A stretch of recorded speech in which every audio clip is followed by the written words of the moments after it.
You're listening to Simply the Best Sports Take, the best podcast breaking down the best stuff in sports with host Sean Bingham. His takes are so good, he dropped the mic, but then you wouldn't be able to hear him, and that would suck. Welcome into STB Sports Take, Simply the Best Sports Podcast. I am your host, Sean Bingham. Happy New Year, happy 2022. This is the first podcast of 2022. It's already the 9th or something like that. Took a couple weeks off, was traveling, having fun, Christmas, New Year's, went to Mexico. Hope you guys had a great holiday season. Hopefully you've got some good New Year's resolutions you're working on. And hopefully one of them is to listen to the podcast more, baby. Every Monday, we're doing these every Monday. I record them every Monday morning, try and get them out by noon Mountain Time every Monday. So please subscribe. We're on YouTube, Spotify, Apple Podcasts, Google Podcasts, Anchor Podcasts. Everywhere you get your podcasts, we are there. Please hit the subscribe button. Lots to talk about today. Very, very, very exciting Week 18 in the NFL. Again, it's a 17-game season, first time in history. So we go to Week 18, and what a finish. So much to talk about. And we're going to start right away with that Chargers-Raiders game. The last game of the season happened to be maybe the most entertaining game of any season ever because the Chargers and the Raiders, if they go, they're tied in their record, right? Both 9-7 going into the game. The Chargers own the tiebreaker, though. So if the Chargers, if they tie, they both go to the playoffs. The Chargers have the higher seed, the better seed. But the Raiders would still go. If either of them loses, they're out because of some wild stuff that happened earlier in the day. The Colts lay an absolute egg against the Jaguars, which was hilariously embarrassing for them. They were this team that was so hot, on fire. All they have to do is beat the lowly Jacksonville Jaguars, the worst team in the league, and they get trounced by them.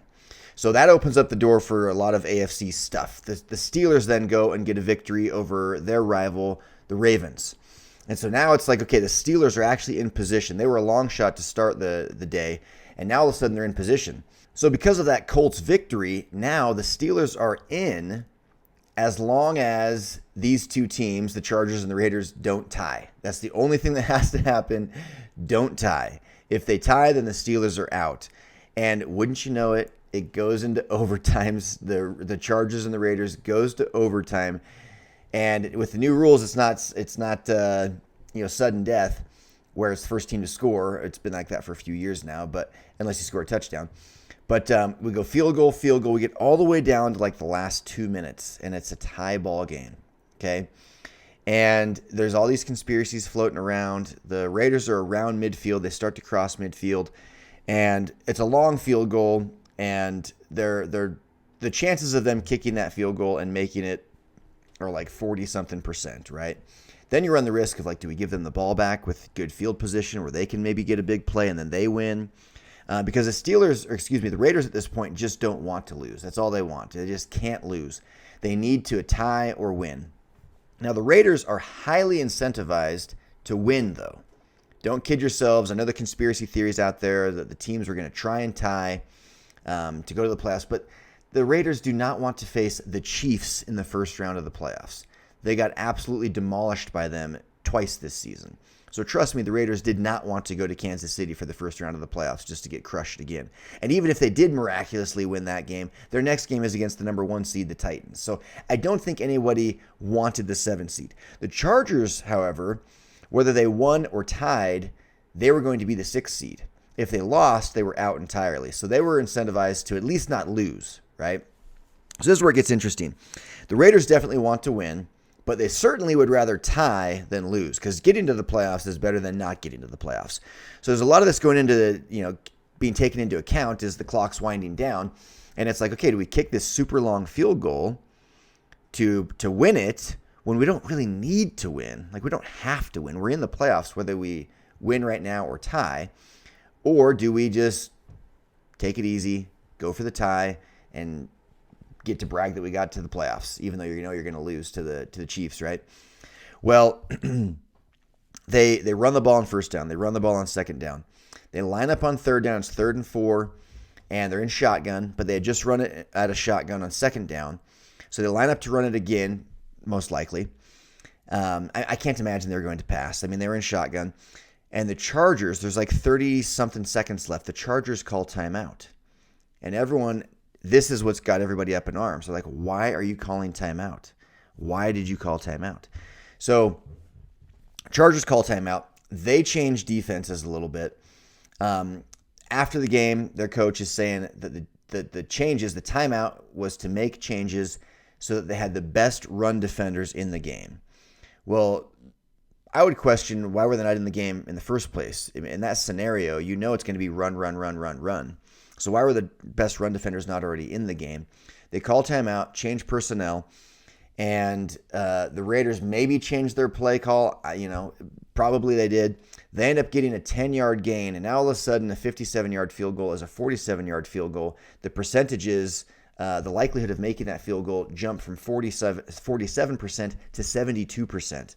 So at that point, you're kicking that field goal. The only chance of you losing the game at that point, especially after the clock's run all the way down to the last few seconds, are as if it is blocked and returned for a touchdown.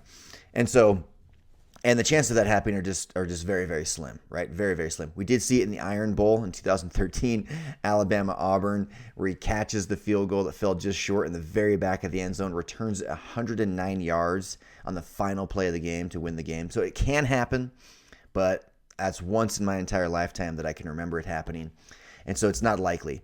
So the Raiders end up kicking a game-winning 47-yard field goal, win the game, and they send the Chargers home, out of the playoffs. Steelers get into the playoffs as the 7 seed. So the Steelers will go to Kansas City and lose. The Raiders now get to play the Cincinnati Bengals. That's a very winnable game. The Bengals did play them earlier this season, beat them pretty good, but they would much rather play Bengals-Bills, or whatever it ends up being. That's my prediction. They'd much rather go that route than Chiefs-Titans, right? So the Raiders were heavily incentivized, but a wild, wild ending. If you missed it, I'm sorry. I'm in a fantasy football league. We were texting in the thread, just wild and wacky stuff. And there's so many people out there that think that the Chargers totally blew it by calling timeout. I just don't think they did. I don't think it made that big of a difference. The Raiders were not going to try and tie. There's people taking quotes out of context. After the game, Derek Carr asked, did it change your strategy or did it change your mindset, them calling timeout? I said, yeah, well, obviously it did. But he said right after that, what we knew for sure is that we didn't want to tie. I mean, they're trying to win. They're competitors, and they were highly incentivized to win the game. And they're in the position where the risk is so low of losing it. Why would they not try and kick a field goal? So at the very least, they were probably going to pick up 2, 3, 4 yards and take that 57-yard field goal down to 52, 53, 54, somewhere in there, right? And so the very, very worst case scenario is they say they only picked up 3 yards. It's a 54-yard field goal on 4th down. I think they probably try and kick that. With time expiring, why don't you try and kick that? You probably do. Because, again, the only way that you lose is if it's returned all the way. So regardless, I think they were kicking a field goal on the next play. I think a lot of people out there saying they were going to take a knee. I just don't think they were going to. I think that would look really, really bad. And they had very little to lose. They were in the driver's seat to win that game or to tie. The worst case scenario truly was a tie, in my opinion. So why not try to win it? And that's what they did, and they did win it. So all of you thinking that the Chargers blew it by calling timeout, it's fun to think that. I just don't think that's the case. I think the Raiders wanted to win the entire time because they wanted to avoid the Chiefs-Titans, because they can go beat the Bengals. That's a winnable game. All of a sudden, you're in the second round of the playoffs. That's exciting. That's good for the franchise. Likely going to lose that one, but anything can happen at that point, right? And even then, Bills are more beatable than Chiefs or Titans. So much easier path now for the Raiders. Kudos to them. They are winners of 4 straight. 4 straight games of the Raiders. In fact, I've been looking up. So, again, lots going on. So that was very, very fun. So now the playoffs are set. We know the matchups. And, I made my predictions a couple weeks ago. I guess it's been a few weeks now because it was a couple podcasts ago. I didn't do a podcast for 2 weeks. And a lot has happened since then. A lot that I predicted has come true. Jamar Chase, I predicted would be Rookie of the Year. How could he not be at this point? He had that monster game 2 weeks ago. He had like 3 touchdowns and 200 and whatever yards or 300 yards, whatever it was. It was a monster game. he's going to absolutely win the Offensive Rookie of the Year. MVP, I said, would probably be Tom Brady. It's going to be a toss-up, but he did lead the league in pretty much everything. His team is tied for the best record in the league, which is wild. This season did not have a dominant team. The Packers finished 13-4. The Bucs finished 13-4, which I predicted. The only reason the Packers are the number one seed is because they had the better record against the NFC opponents. And then the number 1 and 2 seeds tied as well, for the record anyway, in the AFC, but it was at 12-5, Titans and Chiefs, with the Titans winning the tiebreaker. So playoffs are set. Very, very excited for this upcoming weekend, wild card weekend. It's going to be awesome. But here's a couple things I want to look at to kind of predict who's going to do what in the playoffs. You want to look at momentum. Like I mentioned just now, the Raiders are winners of 4 straight. Momentum's big going into the playoffs, right? Like you look at those Giants teams that beat the Patriots, winners of like 6 straight going into the playoffs. Like they're just trending in the right direction. It looked like the Colts were that team, and then they end the season 2 straight losses, don't even make the playoffs. The Raiders, though, have won 4 straight games. I could see them beating the Bengals. However, the Bengals, they lost their most recent game, but they didn't play any of their starters. They won a bunch. I think they won 3 in a row before that to kind of win the division. Then they sat all their starters. Week 18 for them was kind of a moot point. So they're kind of on a roll too, and it's a home game. That one's kind of a toss-up. I'm going to go with the Bengals probably to win that game. I do think it's winnable for the Raiders. I just think the Bengals are a little bit better. And I kind of love Joe Burrow. The guy's won me over. So I think the Bengals win that one. But so that's one thing. You look at momentum. Who's winning a lot? And the momentum right now, the Bills have won 4 straight. The Raiders have won 4 straight. The Bucs have won 3 straight. So that's one thing. You look at talent, okay? Just who has the better team, who's been better all year long, who has the better players, better coaches, right? You just look at talent. And a lot of that is determined, or not determined, but rather visible statistically in point differential, strength of schedule, strength of victories, things like that. I talk a lot about this with my NBA stuff. You know, the point differential kind of tells a really big story. Are you squeaking out wins? Are you getting a little bit lucky? It's like this in fantasy too, right? Like which team is scoring the most points? Well, my fantasy league, the 2 teams that had scored the most points all season long, they did end up making their way to the championship game against each other.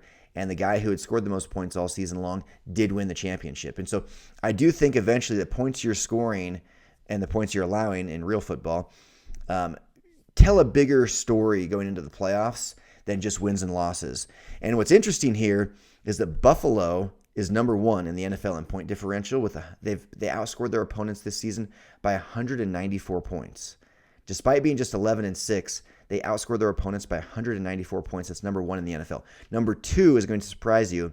Number 2 is the New England Patriots. Weird. And those 2 teams match up in the first round. That's a first-round matchup. Now, I'm taking the Bills. I'm not a big believer in Mac Jones. I think he's done enough to look like the best quarterback in the class. I don't know if that's going to prove to be the case over the next 5 years, but he's been in a great system with a great coach and giving him the tools he needs to succeed, with the game plans he needs to be successful. I just don't see it happening in the playoffs. I think the Bills are a far better team overall. It's a home game for them.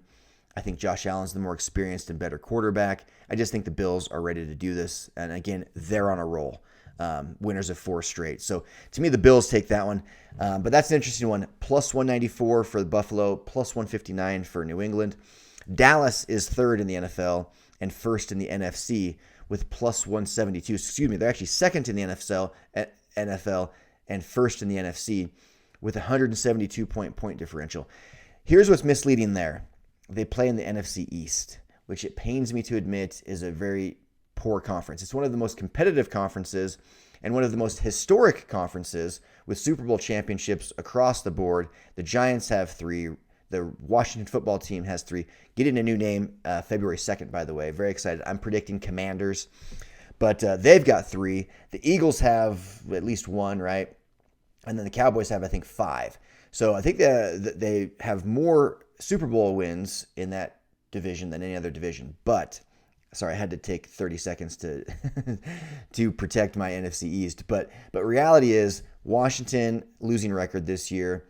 Philadelphia barely squeaked into the playoffs with the worst record of any playoff team in either conference. And the Giants, one of the worst teams in the NFL this year. So those are the three opponents that the Cowboys faced 6 games. And guess what? They went 6-0 against them. And so their point differential and that record, I think, can be a little bit misleading. I'm not a big believer in the Cowboys. I don't think they're going to... I would be surprised if the Cowboys do well in the playoffs. They're just historically not a very good playoff team. And I do think that their schedule is a little bit misleading. So looking at strength of schedule, by the way, let me pull this up here. Okay, so yeah, Cowboys strength of schedule. I had it written down somewhere. Where is it? Here we go. Okay, sorry about that. So Cowboys strength of schedule. So they played their opponents that they played this year had a combined win percentage of .488. For perspective, the best in the NFL, the hardest schedule in the NFL, I believe was the Chiefs at .538. So their opponents were combined above 500. That's very impressive. .538. And then the Raiders actually were really high up there at .510. Steelers at .521. These are the best strength of schedules in the NFL. Chiefs number one at .538. So Cowboys down at .488. So that's kind of like middle of the pack. The strength of victory, though, says, okay, of the games that you won, what were those opponents' combined records? Cowboys is .431. So they were beating up on the bad teams and losing to the better teams. That's what that tells us. If your strength of victory is lower than your strength of schedule, which for most people it is, but theirs is a pretty significant drop, half a point. And so that's something you can look at and say, okay, I don't know that the Cowboys really did a ton. They just beat up on these kind of lowly teams, and they didn't necessarily beat really quality opponents. The Tampa Bay Bucs is a similar one. The Tampa Bay Bucs, .467 strength of schedule, .443 strength of victory. So a higher strength of victory than the Cowboys, but still not super impressive. And again, going back to the Chiefs hardest schedule in the NFL, .438, and a .538 and a .517 in strength of victory. So in other words, the Chiefs had the hardest strength of schedule in the NFL, and they have the best strength of victory in the NFL. The Raiders, by the way, are second with a .515 strength of victory. So the Raiders, nobody's really believing in them, and I just said how I think the Bengals will probably beat them, but they're winners of 4 straight. They had the second hardest strength of schedule of the playoff teams. Actually, no, the Steelers had a harder one, but they had a hard one of the harder ones. Looks like it's third. I'm just going to double check myself here. Yeah, they had the third hardest strength of schedule of the playoff teams, and the second best strength of victory in the NFL, behind just the Chiefs. So I don't know. Maybe the Raiders are something to look at. But Tampa Bay does come in next on point differential at +158. The Packers and Titans, the number one seeds, were quite a bit lower. So, like, for instance, the Titans were a +65 is all on point differential. Number one seed in the AFC outscored their opponents by just 65 points. They are winners of 3 straight. They do have the bye. They do have home field advantage. They do have Derrick Henry off of the disabled list, an injured reserve, and he's now likely going to come back for their playoff game. I can't imagine he'll be at full strength, but he will be there. And so that's something to look at. I don't think the Titans go very far. To me, the Chiefs are runaway favorites in the AFC. I think that I would be very, very surprised if the Chiefs don't make the Super Bowl. I just would. I'd be very surprised. So that's my prediction. Chiefs, I'm sticking with that one. I had that earlier. I'm sticking with it. The NFC is different. I had predicted the Bucs, but what's happened? You look at momentum. You look at these injuries. You look at health. You look at strength of schedule, strength of victory to kind of decide what their overall talent really is there. And you look at experience. That's a really big one. I talked about that with the Patriots and the Bills matchup. Obviously, the coaching experience far heavily favors the Patriots. But you look at the quarterback, it's like a rookie versus Josh Allen, who's been growing each and every season.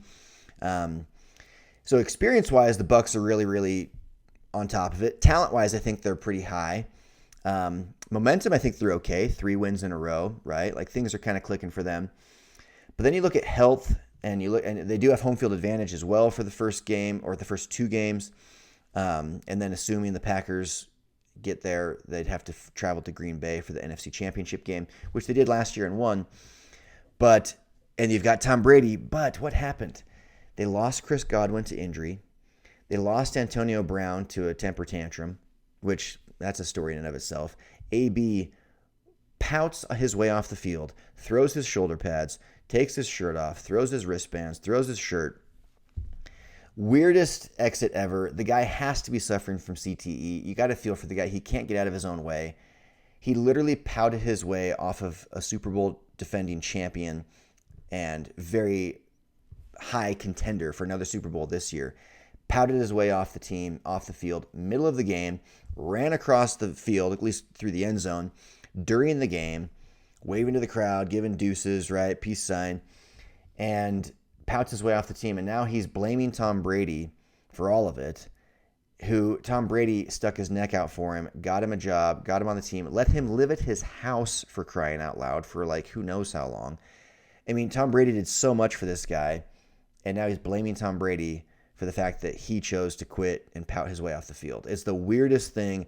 AB's got mental issues that are far beyond my ability to properly, professionally dissect, but he needs professional help. There are issues there, no doubt. So they lose AB, they lose Chris Godwin, they lose Leonard Fournette. Their health is not good. Really, really concerning, actually, if you're a Tampa Bay Bucs fan. And unfortunately for them, this is a year where the 2 seed doesn't get a bye. It has historically the top 2 seeds got byes. That's not the case this year.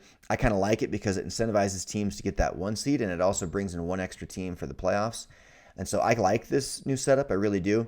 But if you're a Bucs fan, it's like, dang, we just played 17-game season. Now we got to also play, that full playoff schedule to get to the Super Bowl, which they did last year and they won.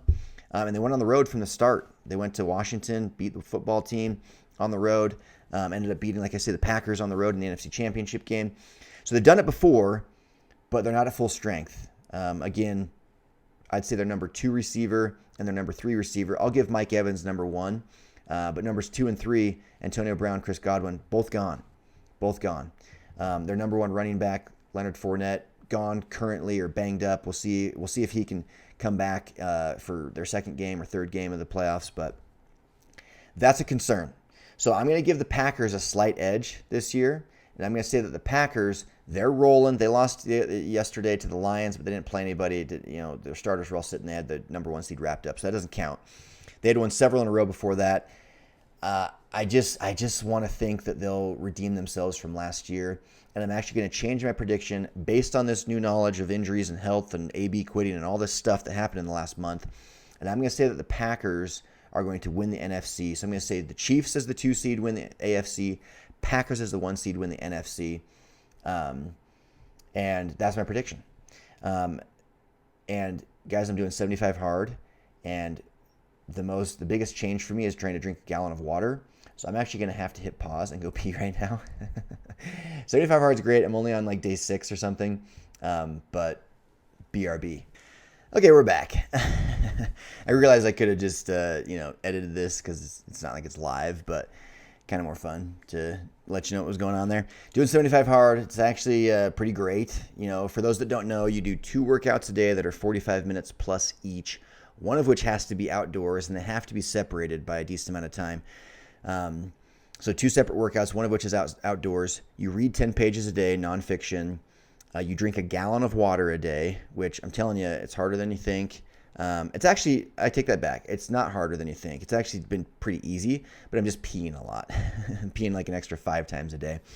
Drink a gallon of water. You have to follow a diet, kind of of your choosing. No alcohol, no cheat meals. I think that's pretty much it. Oh, and you take a progress picture every day. So I've seen a lot of friends do it and they've had a lot of good stories and success about it. So I'm doing it myself. So anyway, that was the break there.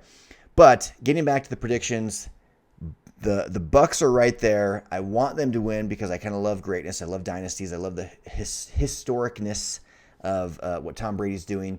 I just have a feeling that this is Aaron Rodgers and the Packers' year.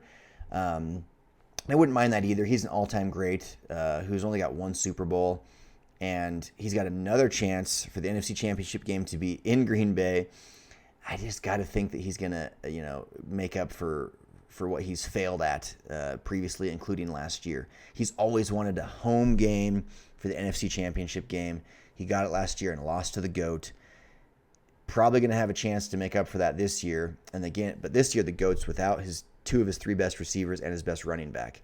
So I think that tips the scales in favor of the Packers for me. The Chiefs are rolling. They have the hardest schedule in the NFL. They have the best strength of victory in the NFL. To me, the Chiefs are better than a 12-5 record. And I think that'll show itself in the playoffs. They're also rolling in a good spot. So teams heading in the wrong direction. Cardinals, wrong direction. Even though the Cardinals do have the best strength of victory in the NFC at .492. Packers had the second one. But that's kind of, my thoughts there. And let's look live right now at the Vegas odds. I love doing this. Do all my predictions, and I look at the Vegas odds. This is real. I don't ever look first because I want to be unbiased, and I just don't want to be affected. I want to have like my real, true, this is what I think, right? So NFL, Super Bowl, NFL playoff odds, futures odds, Super Bowl. Here we go. Packers and Chiefs. Am I good or what? Take me to Vegas. So not that was too hard for anyone, but and then next are Bucs, and then Bills, and then Titans. Yeah, and I agree with that. Look, the Titans, they've got knocked all the way down to 5th, even though they're the 1 seed in their conference, right? Rams, Cowboys, Chargers are ahead of the Bengals. Anyone placing that bet is a moron. The Chargers aren't in the playoffs. Maybe this isn't updated. Last updated January 10th, which I thought today was the 9th, so it must be live as of today. Very weird that the Chargers, according to one Caesars Sportsbook, still allows people to place a bet on the Chargers. The other 5 have taken them off. Bengals, Cardinals, Patriots, 49ers. So 49ers have the least likely team to win the Super Bowl according to the Vegas odds. But yeah, Packers and Chiefs are numbers 1 and 2. And I agree. I just feel like that's the collision course we're on, and I'd be fine with that. Those are probably the 2 best teams in the NFL, and so I'd be fine watching that. I'm going to look while I'm in here. I'm going to look at the NFL MVP odds. I think it should be Tom Brady, but Vegas has Aaron Rodgers as the favorite by quite a bit, and then Tom Brady second. I don't know. I mean, Aaron Rodgers did have a better QBR and a better passer rating, but not by much. It was like neck and neck. But their team's tied for the best record, and Brady blew him away in everything else. Way more touchdowns, way more yards. He did have more interceptions, which is a bad thing, obviously. But again, lots more yards, lots more touchdowns. Same record, very equal QBRs and passer ratings. I don't know. I don't know what else you want, but we'll see. We'll see how that goes. Joe Burrow coming in 3rd in the Vegas odds to win MVP. Not likely. Jonathan Taylor, man, if his team had made the playoffs, I could cast a vote for him. But anyway, that's all for the NFL stuff. Very excited for this weekend. Got to talk real quick about Klay Thompson and the Warriors. Klay Thompson makes his return yesterday. First time in like 900 days, I think they said. It's like nearly 3 years since he played an NBA game. Two and a half seasons that he did not play.